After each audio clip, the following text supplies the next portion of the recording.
Ինչն է քեզ համար ինքնաճանաչողությունը գործնական կյանքում, ոչ թե տեսական մակարդակում։ Ինձ համար ինքնաճանաչողությունը դա սեփական եսը ճանաչելն է, ուժեղ եւ թույլ կողմերը բացահայտելը։ Բիզնեսում դա օգնում է հասկանալ, երբ արագ որոշումներ կայացնել եւ երբ թողնել ինքնահոսի։ Ինչպես ես հասկանում, որ քո արձագանքը իրավիճակին հուզական է, ոչ թե ռացիոնալ։ Սովորաբար, երբ արագ որոշումներ եմ կայացնում,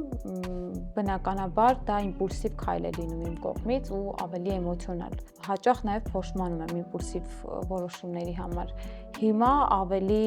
երկար եմ սկսել մտածել որոշումներ կայացնելուց առաջ, որպեսզի ավելի ռացիոնալ լինի։ Ինչպես ես արձագանքում կոնֆլիկտային իրավիճակներին։ Նայած ինչ կոնֆլիկտ եւ նայած ում հետ է այդ կոնֆլիկտը։ Հիմա առաջին հերթին կարևորում եմ լսելը, քանի որ շատ խնդիրներ առաջանում են չլսելու, չխոսելու